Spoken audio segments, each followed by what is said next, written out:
احمق لوگ کہیں گے کہ مسلمان جس قبلے پر پہلے سے چلے آتے تھے اب اس سے کیوں منہ پھیر بیٹھے؟ تم کہہ دو کہ مشرق اور مغرب سب اللہ ہی کا ہے، وہ جس کو چاہتا ہے سیدھے رستے پر چلاتا ہے، اور اسی طرح ہم نے تم کو امت معتدل بنایا ہے تاکہ تم لوگوں پر گواہ بنو اور پیغمبر آخر الزمان صلی اللہ علیہ وآلہ وسلم تم پر گواہ بنے۔ اور جس قبلے پر تم پہلے تھے اس کو ہم نے اس لیے مقرر کیا تھا کہ معلوم کریں کہ کون ہمارے پیغمبر کا تابع رہتا ہے اور کون الٹے پاؤں پھر جاتا ہے۔ اور یہ بات یعنی تحویل قبلہ لوگوں کو گراں معلوم ہوئی، مگر جن کو اللہ نے ہدایت بخشی ہے وہ اسے گراں نہیں سمجھتے، اور اللہ ایسا نہیں کہ تمہارے ایمان کو یوں ہی ضائع کر دے۔ اللہ تو لوگوں پر بڑا مہربان ہے، صاحب رحمت ہے۔ اے پیغمبر صلی اللہ علیہ وآلہ وسلم، ہم تمہارا آسمان کی طرف منہ اٹھانا دیکھ رہے ہیں، سو ہم تم کو اسی قبلے کی طرف جس کو تم پسند کرتے ہو منہ کرنے کا حکم دیں گے۔ تو اپنا منہ مسجد حرام یعنی خانہ کعبہ کی طرف پھیر لو، اور تم لوگ جہاں ہوا کرو نماز پڑھنے کے وقت اسی مسجد کی طرف منہ کر لیا کرو۔ اور جن لوگوں کو کتاب دی گئی ہے وہ خوب جانتے ہیں کہ یہ نیا قبلہ ان کے پروردگار کی طرف سے حق ہے، اور جو کام یہ لوگ کرتے ہیں اللہ ان سے بے خبر نہیں۔ اور اگر تم ان اہل کتاب کے پاس تمام نشانیاں بھی لے کر آؤ تو بھی یہ تمہارے قبلے کی پیروی نہ کریں، اور تم بھی ان کے قبلے کی پیروی کرنے والے نہیں ہو، اور ان میں سے بھی بعض کے قبلے کے پیرو نہیں۔ اور اگر تم باوجود اس کے کہ تمہارے پاس علم یعنی اللہ کا حکم آ چکا ہے ان کی خواہشوں کے پیچھے چلو گے تو ظالموں میں ہو جاؤ گے۔ جن لوگوں کو ہم نے کتاب دی ہے وہ ان پیغمبر آخر الزمان صلی اللہ علیہ وآلہ وسلم کو اس طرح پہچانتے ہیں جس طرح اپنے بیٹوں کو پہچانا کرتے ہیں، مگر ایک فریق ان میں سے سچی بات کو جان بوجھ کر چھپا رہا ہے۔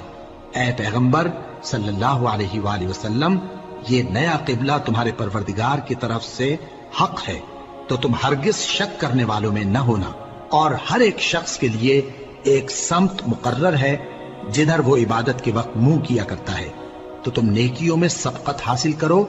تم جہاں ہوگے اللہ تم سب کو جمع کرے گا، بے شک اللہ ہر چیز پر قادر ہے۔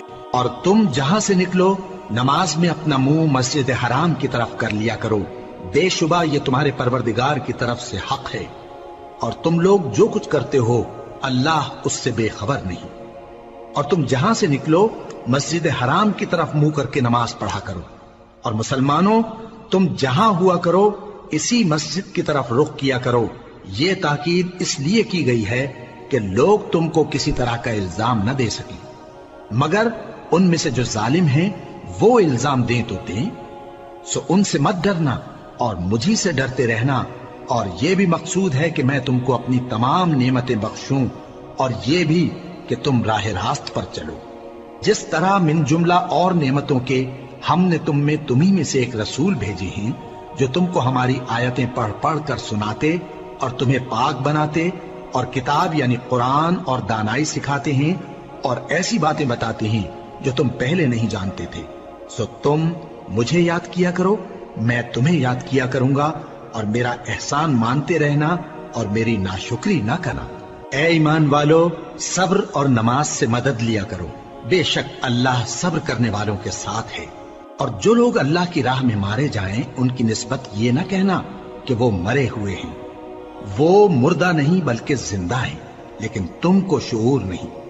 اور ہم کسی قدر خوف اور بھوک اور مال اور جانوں اور میووں کے نقصان سے تمہاری آزمائش کریں گے، اور صبر کرنے والوں کو بشارت سنا دو کہ ان لوگوں پر جب کوئی مصیبت واقع ہوتی ہے تو کہتے ہیں کہ ہم اللہ ہی کا مال ہیں اور اسی کی طرف لوٹ کر جانے والے ہیں۔ یہی لوگ ہیں جن پر ان کے پروردگار کی عنایتیں ہیں اور خصوصی رحمت بھی ہے، اور یہی سیدھے رستے پر ہیں۔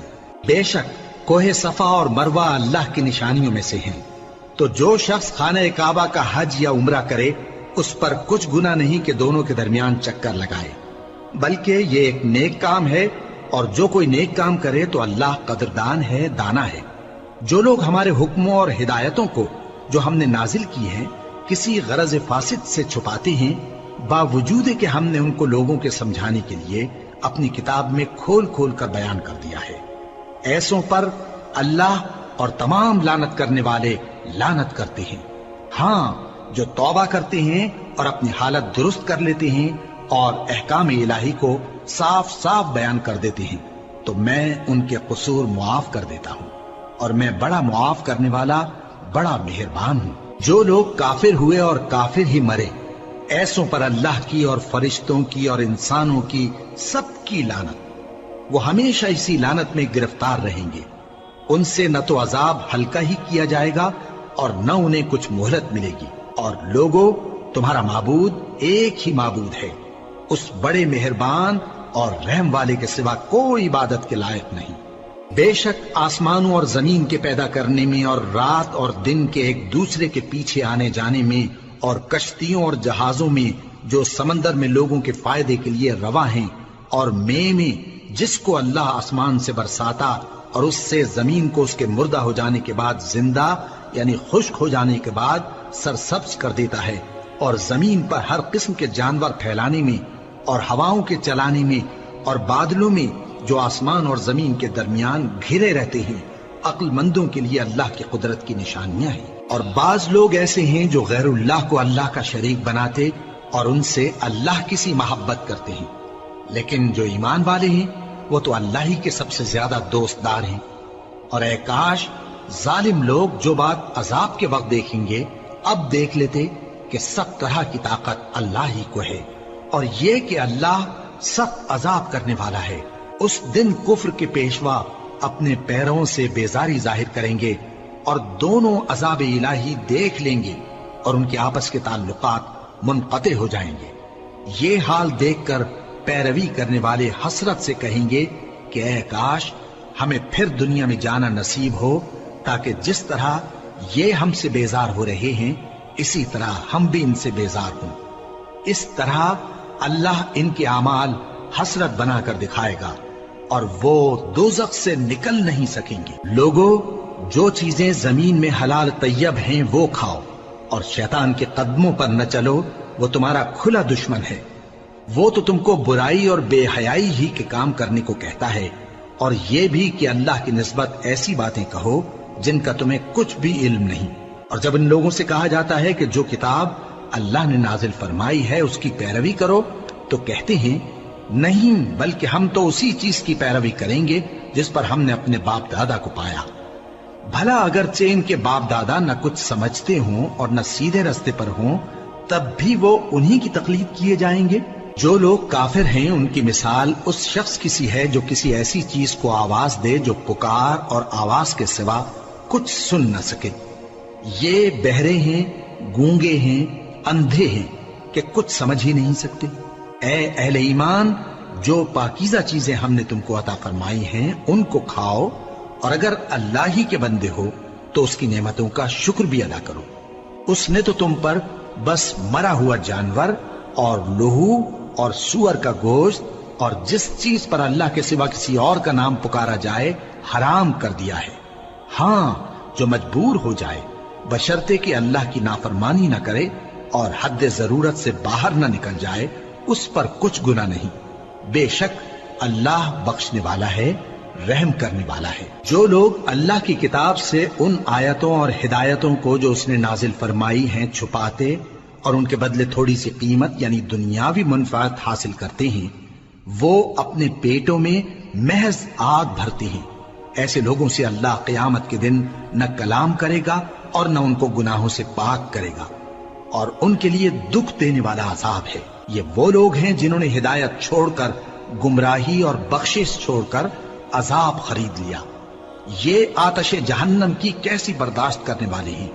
یہ اس لیے کہ اللہ نے کتاب سچائی کے ساتھ نازل فرمائی، اور جن لوگوں نے اس کتاب میں اختلاف کیا وہ ضد میں آ کر نیکی سے دور ہو گئے ہیں۔ نیکی یہی نہیں کہ تم مشرق و مغرب کو قبلہ سمجھ کر ان کی طرف منہ کر لو، بلکہ نیکی یہ ہے کہ لوگ اللہ پر اور روز آخر پر اور فرشتوں پر اور اللہ کی کتاب پر اور پیغمبروں پر ایمان لائے، اور مال باوجود عزیز رکھنے کے رشتہ داروں اور یتیموں اور محتاجوں اور مسافروں اور مانگنے والوں کو دیں، اور گردنوں کے چھڑانے میں خرچ کریں، اور نماز پڑھیں اور زکات دیں، اور جب عہد کر لیں تو اس کو پورا کریں، اور سختی اور تکلیف میں اور جنگ کے وقت ثابت قدم رہیں۔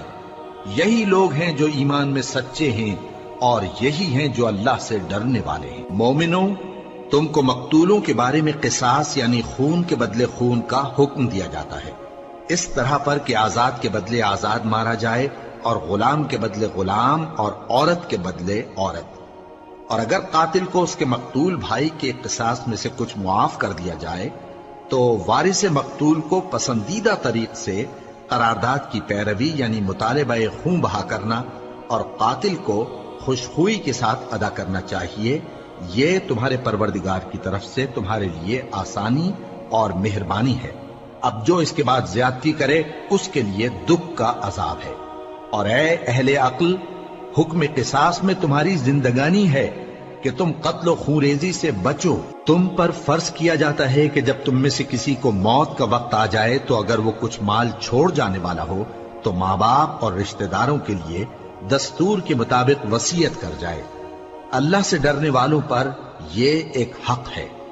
پھر جو شخص وصیت کو سننے کے بعد اس کو بدل ڈالے تو اس کے بدلنے کا گناہ انہی لوگوں پر ہے جو اس کو بدلیں، اور بے شک اللہ سنتا جانتا ہے۔ اب اگر کسی کو وصیت کرنے والے کی طرف سے کسی وارث کی طرفداری یا حق تلفی کا اندیشہ ہو تو اگر وہ وصیت کو بدل کر وارثوں میں صلح کرا دے تو اس پر کچھ گناہ نہیں، بے شک اللہ بخشنے والا ہے، رحم والا ہے۔ مومنوں، تم پر روزے فرض کیے گئے ہیں جس طرح تم سے پہلے لوگوں پر فرض کیے گئے تھے تاکہ تم پرہیزگار بنو۔ روزوں کے دن گنتی کے چند روز ہیں، تو جو شخص تم میں سے بیمار ہو یا سفر میں ہو تو دوسرے دنوں میں روزوں کا شمار پورا کر لے۔ اور جو لوگ روزہ رکھنے کی طاقت رکھیں لیکن رکھیں نہیں، وہ روزے کے بدلے محتاج کو کھانا کھلا دیں۔ اور جو کوئی اپنی مرضی سے زیادہ نیکی کرے تو اس کے حق میں زیادہ اچھا ہے، اور اگر سمجھو تو روزہ رکھنا ہی تمہارے حق میں بہتر ہے۔ روزوں کا مہینہ رمضان کا مہینہ ہے جس میں قرآن اول نازل ہوا، جو لوگوں کا رہنما ہے اور جس میں ہدایت کی کھلی نشانیاں ہیں، اور جو حق و باطل کو الگ الگ کرنے والا ہے۔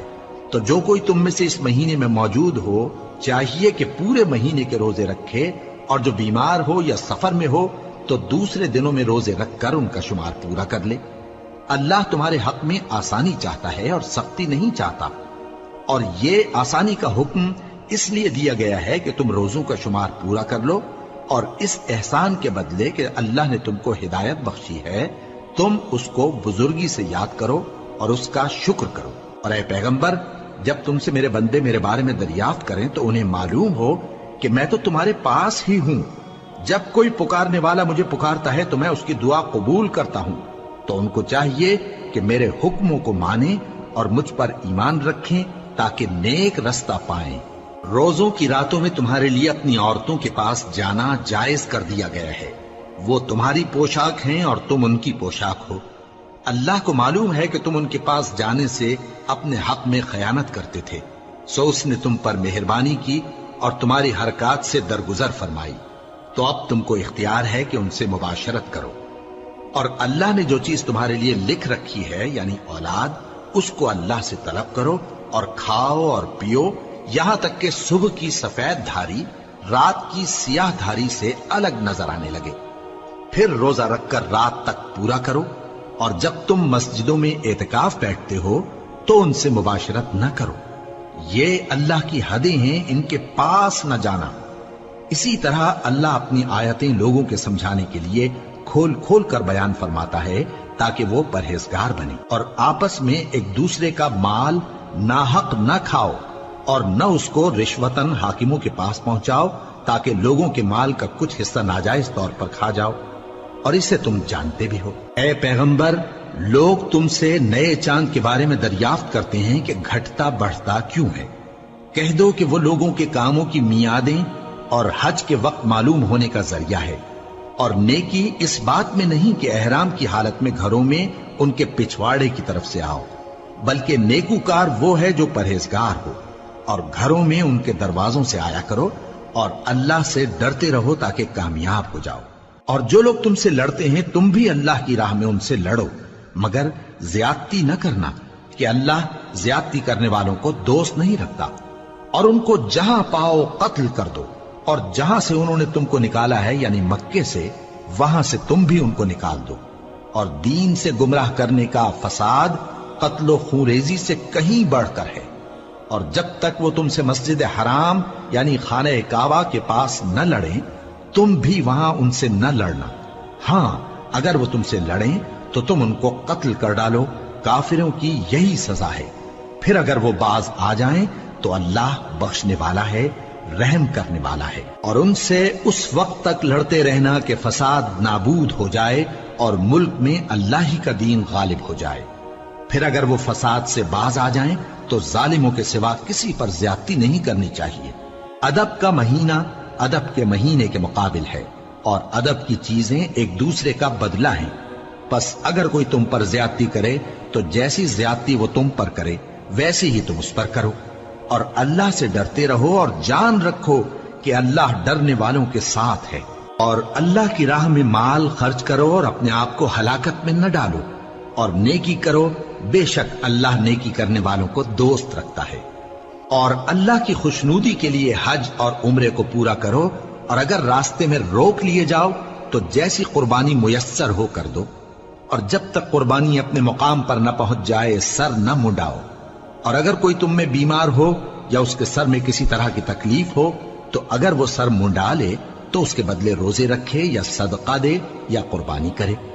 پھر جب تکلیف دور ہو کر تم مطمئن ہو جاؤ تو جو تم میں حج کے وقت تک عمرے سے فائدہ اٹھانا چاہے وہ جیسی قربانی میسر ہو کرے، اور جس کو قربانی نہ ملے وہ 3 روزے ایام حج میں رکھے اور 7 جب واپس ہو، یہ پورے 10 ہوئے۔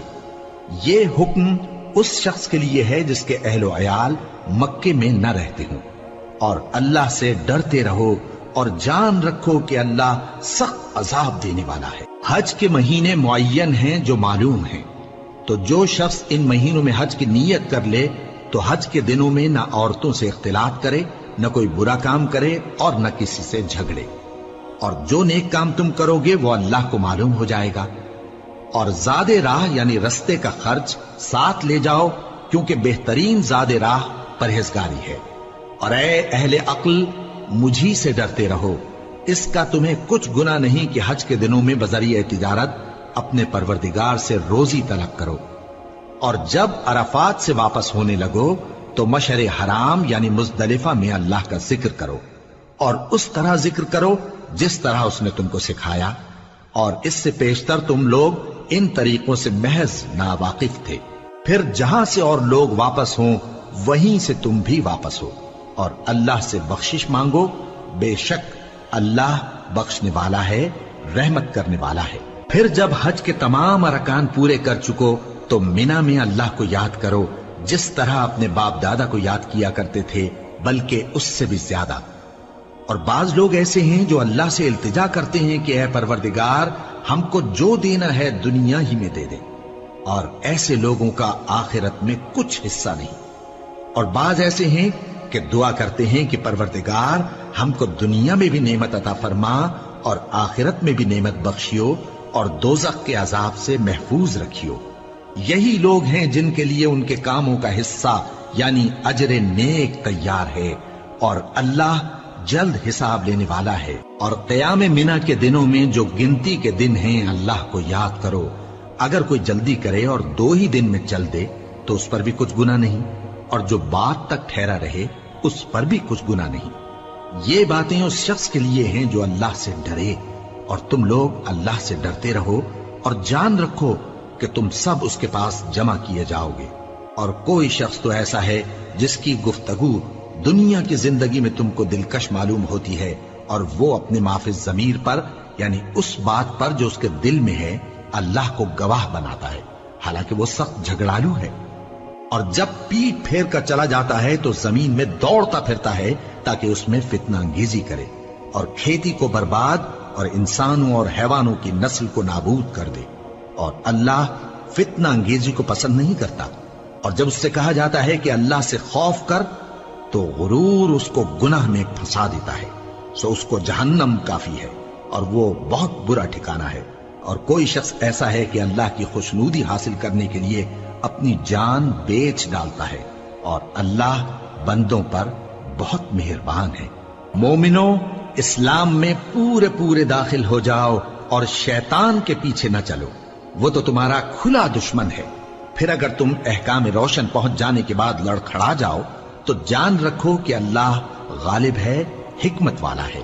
کیا یہ لوگ اسی بات کے منتظر ہیں کہ ان پر اللہ کا عذاب بادل کے سائبانوں میں نازل ہو اور فرشتے بھی اتر آئیں اور کام تمام کر دیا جائے؟ اور سب کاموں کا رجوع اللہ ہی کی طرف ہے۔ اے پیغمبر، بنی اسرائیل سے پوچھو کہ ہم نے ان کو کتنی کھلی نشانیاں دیں، اور جو شخص اللہ کی نعمت کو اپنے پاس آنے کے بعد بدل دے تو اللہ سخت عذاب کرنے والا ہے۔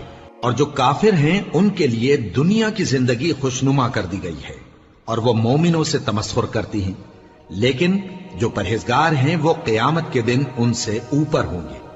اور اللہ جس کو چاہتا ہے بے حساب رزق دیتا ہے۔ پہلے تو سب لوگوں کا ایک ہی مذہب تھا، لیکن وہ آپس میں اختلاف کرنے لگے تو اللہ نے ان کی طرف بشارت دینے والے اور ڈر سنانے والے پیغمبر بھیجے، اور ان پر سچائی کے ساتھ کتابیں نازل کی، تاکہ جن امور میں لوگ اختلاف کرتے تھے ان کا ان میں فیصلہ کر دے۔ اور اس میں اختلاف بھی انہی لوگوں نے کیا جن کو کتاب دی گئی تھی، باوجود کہ ان کے پاس کھلے ہوئے احکام آ چکے تھے، اور یہ اختلاف انہوں نے صرف آپس کی ضد سے کیا۔ تو جس امر حق میں وہ اختلاف کرتے تھے اللہ نے اپنی مہربانی سے مومنوں کو اس کی راہ دکھا دی، اور اللہ جس کو چاہتا ہے سیدھا رستہ دکھا دیتا ہے۔ کیا تم یہ خیال کرتے ہو کہ یوں ہی بہشت میں داخل ہو جاؤ گے، اور ابھی تم کو پہلے لوگوں کی سی مشکلیں تو پیش آئی ہی نہیں؟ ان کو بڑی بڑی سختیاں اور تکلیفیں پہنچیں، اور وہ صعوبتوں میں ہلا ہلا دیے گئے، یہاں تک کہ پیغمبر اور مومن لوگ جو ان کے ساتھ تھے سب پکار اٹھے کہ کب اللہ کی مدد آئے گی۔ دیکھو اللہ کی مدد ان قریب آیا چاہتی ہے۔ اے نبی، لوگ تم سے پوچھتے ہیں کہ اللہ کی راہ میں کس طرح کا مال خرچ کریں۔ کہہ دو کہ جو چاہو خرچ کرو، لیکن جو مال خرچ کرنا چاہو وہ درجہ بدرجہ اہل استحقاق یعنی ماں باپ کو اور قریب کے رشتہ داروں کو اور یتیموں کو اور محتاجوں کو اور مسافروں کو سب کو دو، اور جو بھلائی تم کرو گے اللہ اس کو جانتا ہے۔ مسلمانوں، تم پر اللہ کے رستے میں لڑنا فرض کر دیا گیا ہے، اور وہ تمہیں ناگوار تو ہوگا، مگر عجب نہیں کہ ایک چیز تم کو بری لگے اور وہ تمہارے حق میں بھلی ہو، اور عجب نہیں کہ ایک چیز تم کو بھلی لگے اور وہ تمہارے لیے مضر ہو، اور ان باتوں کو اللہ ہی بہتر جانتا ہے اور تم نہیں جانتے۔ اے پیغمبر، لوگ تم سے عزت والے مہینوں میں لڑائی کرنے کے بارے میں دریافت کرتے ہیں، کہہ دو کہ ان میں لڑنا بڑا گناہ ہے، اور اللہ کی راہ سے روکنا اور اس سے کفر کرنا اور مسجد حرام یعنی خانہ کعبہ میں جانے سے بند کرنا اور اہل مسجد کو اس میں سے نکال دینا جو یہ کفار کرتے ہیں، اللہ کے نزدیک اس سے بھی زیادہ گناہ ہے، اور فتنہ انگیزی خون ریزی سے بھی بڑھ کر ہے۔ اور یہ لوگ ہمیشہ تم سے لڑتے رہیں گے، یہاں تک کہ اگر مقدور رکھیں تو تم کو تمہارے دین سے پھیر دیں، اور جو کوئی تم میں سے اپنے دین سے پھر کر کافر ہو جائے گا اور کافر ہی مرے گا تو ایسے لوگوں کے اعمال دنیا اور آخرت دونوں میں برباد ہو جائیں گے، اور یہی لوگ دوزخ میں جانے والے ہیں جس میں ہمیشہ رہیں گے۔ جو لوگ ایمان لائے اور اللہ کے لیے وطن چھوڑ گئے اور کفار سے جنگ کرتے رہے وہی اللہ کی رحمت کے امیدوار ہیں، اور اللہ بخشنے والا ہے، رحمت کرنے والا ہے۔ اے پیغمبر، لوگ تم سے شراب اور جوئے کا حکم دریافت کرتے ہیں، کہہ دو کہ ان میں گناہ بڑے ہیں اور لوگوں کے لیے کچھ فائدے بھی ہیں، مگر ان کے گناہ فائدوں سے کہیں زیادہ ہیں۔ اور یہ بھی تم سے پوچھتے ہیں کہ اللہ کی راہ میں کون سا مال خرچ کریں، کہہ دو کہ جو ضرورت سے زیادہ ہو۔ اس طرح اللہ تمہارے لیے اپنے احکام کھول کھول کر بیان فرماتا ہے تاکہ تم سوچو، یعنی دنیا اور آخرت کی باتوں میں غور کرو۔ اور تم سے یتیموں کے بارے میں بھی دریافت کرتے ہیں، کہہ دو کہ ان کی حالت کی اصلاح بہت اچھا کام ہے، اور اگر تم ان سے مل جل کر رہنا یعنی خرچ اکٹھا رکھنا چاہو تو وہ تمہارے بھائی ہیں، اور اللہ خوب جانتا ہے کہ خرابی کرنے والا کون ہے اور اصلاح کرنے والا کون۔ اور اگر اللہ چاہتا تو تم کو تکلیف میں ڈال دیتا، بے شک اللہ غالب ہے، حکمت والا ہے۔ اور مومنوں مشرک عورتوں سے جب تک وہ ایمان نہ لائیں نکاح نہ کرنا، کیونکہ مشرک عورت خواہ تم کو کیسی ہی بھلی لگے اس سے مومن لونڈی بہتر ہے۔ اور اسی طرح مشرک مرد جب تک ایمان نہ لائیں مومن عورتوں کو ان کی زوجیت میں نہ دینا، کیونکہ مشرک مرد سے خواہ وہ تم کو کیسا ہی بھلا لگے مومن غلام بہتر ہے۔ یہ مشرک لوگوں کو دوزخ کی طرف بلاتی ہیں، اور اللہ اپنی مہربانی سے بہشت اور بخشش کی طرف بلاتا ہے، اور اپنے حکم لوگوں سے کھول کھول کر بیان کرتا ہے تاکہ نصیحت حاصل کریں۔ اور تم سے حیض کے بارے میں دریافت کرتے ہیں، کہہ دو وہ تو نجاست ہے، سو ایام حیض میں عورتوں سے کنارہ کش رہو، اور جب تک وہ پاک نہ ہو جائیں ان سے مقاربت نہ کرو۔ ہاں جب وہ پاک ہو جائیں تو جس طریق سے اللہ نے تمہیں ارشاد فرمایا ہے ان کے پاس جاؤ، کچھ شک نہیں کہ اللہ توبہ کرنے والوں اور پاک صاف رہنے والوں کو دوست رکھتا ہے۔ تمہاری عورتیں تمہاری کھیتی ہیں، تو اپنی کھیتی میں جس طرح چاہو جاؤ، اور اپنے لیے نیک عمل آگے بھیجو، اور اللہ سے ڈرتے رہو، اور جان رکھو کہ ایک دن تمہیں اس کے روبرو حاضر ہونا ہے۔ اور اے پیغمبر ایمان والوں کو بشارت سنا دو، اور اللہ کے نام کو اس بات کا ہیلا نہ بنانا کہ اس کی قسمیں کھا کھا کر سلوک کرنے اور پرہیزگاری کرنے اور لوگوں میں صلح و سازگاری کرانے سے رک جاؤ، اور اللہ سب کچھ سنتا ہے جانتا ہے۔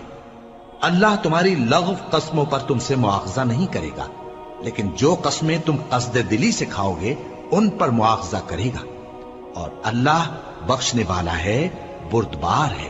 جو لوگ اپنی عورتوں کے پاس جانے کی قسم کھا لیں ان کو 4 مہینے تک انتظار کرنا چاہیے۔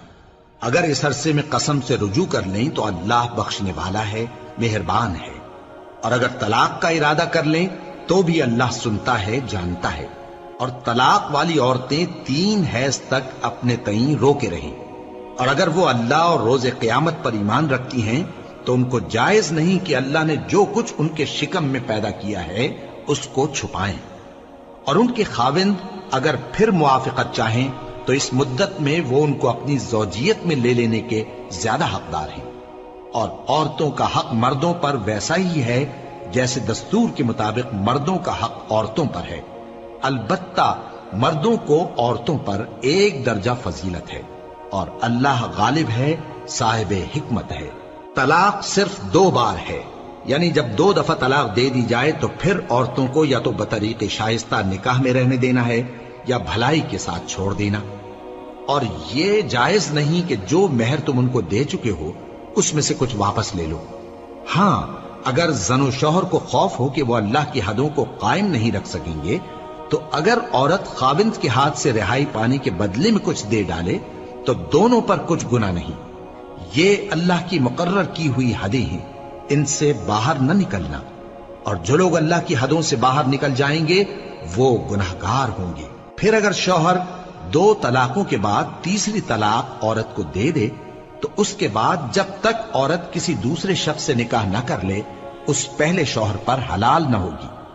ہاں اگر دوسرا خاوند بھی طلاق دے دے اور عورت اور پہلا خاوند پھر ایک دوسرے کی طرف رجوع کر لیں تو ان پر کچھ گناہ نہیں، بشرطے کہ دونوں یقین کریں کہ اللہ کی حدوں کو قائم رکھ سکیں گے، اور یہ اللہ کی حدیں ہیں، ان کو وہ ان لوگوں کے لیے بیان فرماتا ہے جو علم رکھتے ہیں۔ اور جب تم عورتوں کو 2 دفعہ طلاق دے چکو اور ان کی عدت پوری ہو جائے تو انہیں یا تو حسن سلوک سے نکاح میں رہنے دو یا بطریق شائستہ رخصت کر دو، اور اس نیت سے ان کو نکاح میں نہ رہنے دینا چاہیے کہ انہیں تکلیف دو اور ان پر زیادتی کرو، اور جو ایسا کرے گا وہ اپنا ہی نقصان کرے گا۔ اور اللہ کے احکام کو ہنسی اور کھیل نہ بناؤ، اور اللہ نے تم کو جو نعمتیں بخشی ہیں اور تم پر جو کتاب اور دانائی کی باتیں نازل کی ہیں جن سے وہ تمہیں نصیحت فرماتا ہے ان کو یاد کرو، اور اللہ سے ڈرتے رہو، اور جان رکھو کہ اللہ ہر چیز سے واقف ہے۔ اور جب تم عورتوں کو طلاق دے چکو اور ان کی عدت پوری ہو جائے تو ان کو اپنے شوہروں کے ساتھ جب وہ آپس میں جائز طور پر راضی ہو جائیں نکاح کرنے سے مت روکو۔ اس حکم سے اس شخص کو نصیحت کی جاتی ہے جو تم میں اللہ اور روز آخر پر یقین رکھتا ہے۔ یہ تمہارے لیے نہایت خوب اور بہت پاکیزگی کی بات ہے، اور اللہ جانتا ہے اور تم نہیں جانتے۔ اور مائیں اپنے بچوں کو پورے 2 سال دودھ پلائیں یہ حکم اس شخص کے لیے ہے جو پوری مدت تک دودھ پلوانا چاہے، اور دودھ پلانے والی ماؤں کا کھانا اور کپڑا دستور کے مطابق باپ کے ذمے ہوگا۔ کسی شخص کو اس کی طاقت سے زیادہ تکلیف نہیں دی جاتی، تو یاد رکھو کہ نہ تو ماں کو اس کے بچے کے سبب نقصان پہنچایا جائے اور نہ باپ کو اس کی اولاد کی وجہ سے نقصان پہنچایا جائے، اور اسی طرح نان و نفقہ بچے کے وارث کے ذمے ہے۔ اور اگر دونوں یعنی ماں باپ آپس کی رضامندی اور صلاح سے بچے کا دودھ چھڑانا چاہیں تو ان پر کچھ گناہ نہیں، اور اگر تم اپنی اولاد کو دودھ پلوانا چاہو تو تم پر کچھ گناہ نہیں، بشرطے کہ تم دودھ پلانے والیوں کو دستور کے مطابق ان کا حق جو تم نے دینا کیا تھا دے دو، اور اللہ سے ڈرتے رہو اور جان رکھو کہ جو کچھ تم کرتے ہو اللہ اس کو دیکھ رہا ہے۔ اور جو لوگ تم میں سے مر جائیں اور عورتیں چھوڑ جائیں تو وہ عورتیں 4 مہینے اور 10 دن اپنے آپ کو روکے رہیں، اور جب یہ عدت پوری کر چکیں اور اپنے حق میں پسندیدہ کام یعنی نکاح کر لیں تو تم پر کچھ گناہ نہیں، اور اللہ تمہارے سب کاموں سے واقف ہے۔ اگر تم اشارے کنائے میں عورتوں کو نکاح کا پیغام بھیجو یا نکاح کی خواہش کو اپنے دلوں میں مخفی رکھو تو تم پر کچھ گناہ نہیں۔ اللہ کو معلوم ہے کہ تم ان سے نکاح کا ذکر کرو گے، مگر ایام عدت میں اس کے سوا کے دستور کے مطابق کوئی بات کہہ دو، پوشیدہ طور پر ان سے قول و قرار نہ کرنا، اور جب تک عدت پوری نہ ہو لے نکاح کا پختہ ارادہ نہ کرنا، اور جان رکھو کہ جو کچھ تمہارے دلوں میں ہے اللہ کو سب معلوم ہے، تو اس سے ڈرتے رہو اور جان رکھو کہ اللہ بخشنے والا ہے، حلم والا ہے۔ اور اگر تم عورتوں کو ان کے پاس جانے یا ان کا مہر مقرر کرنے سے پہلے طلاق دے دو تو تم پر کچھ گناہ نہیں، ہاں ان کو دستور کے مطابق کچھ خرچ ضرور دو، یعنی مقدور والا اپنے مقدور کے مطابق دے اور تنگ دست اپنی حیثیت کے مطابق۔ نیک لوگوں پر یہ ایک طرح کا حق ہے۔ اور اگر تم عورتوں کو ان کے پاس جانے سے پہلے طلاق دے دو لیکن مہر مقرر کر چکے ہو تو آدھا مہر دینا ہوگا۔ ہاں اگر عورتیں مہر بخش دیں یا مرد جن کے ہاتھ میں عقد نکاح ہے اپنا حق چھوڑ دیں اور پورا مہر دے دیں تو ان کو اختیار ہے، اور اگر تم مرد لوگ ہی اپنا حق چھوڑ دو تو یہ پرہیزگاری کی بات ہے، اور آپس میں بھلائی کرنے کو فراموش نہ کرنا۔ کچھ شک نہیں کہ اللہ تمہارے سب کاموں کو دیکھ رہا ہے۔ مسلمانوں، سب نمازیں خصوصاً بیچ کی نماز یعنی نماز عصر پورے اہتمام کے ساتھ ادا کرتے رہو اور اللہ کے آگے ادب سے کھڑے رہا کرو۔ پھر اگر تم خوف کی حالت میں ہو تو پیادے یا سوار جس حال میں ہو نماز پڑھ لو۔ پھر جب امن و اطمینان ہو جائے تو جس طریق سے اللہ نے تم کو سکھایا ہے جو تم پہلے نہیں جانتے تھے اللہ کو یاد کرو۔ اور جو لوگ تم میں سے مر جائیں اور عورتیں چھوڑ جائیں وہ اپنی عورتوں کے حق میں وصیت کر جائیں کہ ان کو 1 سال تک خرچ دیا جائے اور گھر سے نہ نکالی جائیں۔ ہاں اگر وہ خود گھر سے چلی جائیں اور اپنے حق میں پسندیدہ کام یعنی نکاح کر لیں تو تم پر کچھ گناہ نہیں، اور اللہ زبردست ہے، حکمت والا ہے۔ اور مطلقہ عورتوں کو بھی دستور کے مطابق نان و نفقہ دینا چاہیے، پرہیزگاروں پر یہ بھی حق ہے۔ اسی طرح اللہ اپنے احکام تمہارے لیے بیان فرماتا ہے تاکہ تم سمجھو۔ بھلا تم نے ان لوگوں کو نہیں دیکھا جو شمار میں ہزاروں ہی تھے اور موت کے ڈر سے اپنے گھروں سے نکل بھاگے تھے، تو اللہ نے ان کو حکم دیا کہ مر جاؤ، پھر ان کو زندہ بھی کر دیا۔ کچھ شک نہیں کہ اللہ لوگوں پر مہربانی رکھتا ہے، لیکن اکثر لوگ شکر نہیں کرتے۔ اور مسلمانوں، اللہ کی راہ میں جہاد کرو اور جان رکھو کہ اللہ سب کچھ سنتا ہے، سب کچھ جانتا ہے۔ کون ہے کہ اللہ کو قرض حسنہ دے کہ وہ اس کے بدلے اس کو کئی گنا زیادہ دے گا، اور اللہ ہی روزی کو تنگ کرتا اور وہی اسے کشادہ کرتا ہے، اور تم اسی کی طرف لوٹ کر جاؤ گے۔ بھلا تم نے بنی اسرائیل کی ایک جماعت کو نہیں دیکھا جس نے موسیٰ کے بعد اپنے پیغمبر سے کہا کہ آپ ہمارے لیے ایک بادشاہ مقرر کر دیں تاکہ ہم اللہ کی راہ میں جہاد کریں؟ پیغمبر نے کہا کہ اگر تم کو جہاد کا حکم دیا جائے تو ایسا تو نہیں کہ لڑنے سے پہلو تہی کرو۔ وہ کہنے لگے کہ ہم اللہ کی راہ میں کیوں نہ لڑیں گے جبکہ ہم وطن سے خارج اور بال بچوں سے جدا کر دیے گئے۔ پھر جب ان کو جہاد کا حکم دیا گیا تو چند اشخاص کے سوا سب پھر گئے، اور اللہ ظالموں سے خوب واقف ہے۔ اور پیغمبر نے ان سے یہ بھی کہا کہ اللہ نے تم پر طالوت کو بادشاہ مقرر فرمایا ہے وہ بولے کہ اسے ہم پر بادشاہی کا حق کیوں کر ہو سکتا ہے؟ اس سے بڑھ کر بادشاہی کے مستحق تو ہم ہیں، اور اس کے پاس تو بہت سی دولت بھی نہیں۔ پیغمبر نے کہا کہ اللہ نے اس کو تم پر فضیلت دی ہے اور بادشاہی کے لیے منتخب فرمایا ہے۔ اس نے اسے علم بھی بہت سا بخشا ہے اور تن و توش بھی بڑا عطا کیا ہے، اور اللہ کو اختیار ہے جسے چاہے بادشاہی بخشے، وہ بڑا کشائش والا ہے، دانا ہے۔ اور پیغمبر نے ان سے کہا کہ ان کی یعنی طالوت کی بادشاہی کی نشانی یہ ہے کہ تمہارے پاس وہ صندوق آئے گا جس کو فرشتے اٹھائے ہوئے ہوں گے، اس میں تمہارے پروردگار کی طرف سے تسلی بخشنے والی چیز ہوگی اور کچھ اور چیزیں بھی ہوں گی جو موسیٰ اور ہارون چھوڑ گئے تھے۔ اگر تم ایمان رکھتے ہو تو یہ تمہارے لیے ایک بڑی نشانی ہے۔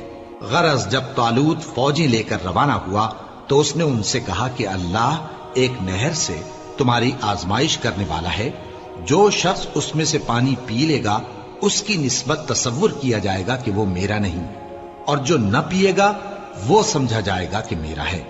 ہاں اگر کوئی ہاتھ سے چلو بھر پانی لے لے تو خیر۔ جب وہ لوگ نہر پر پہنچے تو چند آدمیوں کے سوا سب نے پانی پی لیا۔ پھر جب طالوت اور مومن لوگ جو اس کے ساتھ تھے نہر کے پار ہو گئے تو کہنے لگے کہ آج ہم میں جالوت اور اس کے لشکر سے مقابلہ کرنے کی طاقت نہیں۔ جو لوگ یقین رکھتے تھے کہ ان کو اللہ کے روبرو حاضر ہونا ہے، وہ کہنے لگے کہ بسا اوقات تھوڑی سی جماعت نے اللہ کے حکم سے بڑی جماعت پر فتح حاصل کی ہے، اور اللہ ثابت قدم رہنے والوں کے ساتھ ہے۔ اور جب وہ لوگ جالوت اور اس کے لشکر کے مقابل میں آئے تو اللہ سے دعا کی کہ اے پروردگار، ہم پر صبر کے دہانے کھول دے اور ہمیں لڑائی میں ثابت قدم رکھ اور لشکر کفار پر فتح یاب کر۔ تو طالوت کی فوج نے اللہ کے حکم سے ان کو شکست دے دی، اور داؤد نے جالوت کو قتل کر ڈالا، اور اللہ نے ان کو بادشاہی اور دانائی بخشی اور جو کچھ چاہا سکھایا۔ اور اگر اللہ لوگوں کو ایک دوسرے پر چڑھائی اور حملہ کرنے سے نہ ہٹاتا رہتا تو کرۂ ارض تباہ ہو جاتا، لیکن اللہ اہل عالم پر بڑا مہربان ہے۔ یہ اللہ کی آیتیں ہیں جو ہم تم کو سچائی کے ساتھ پڑھ کر سناتے ہیں، اور اے محمد صلی اللہ علیہ وآلہ وسلم، تم بلا شبہ پیغمبروں میں سے ہو۔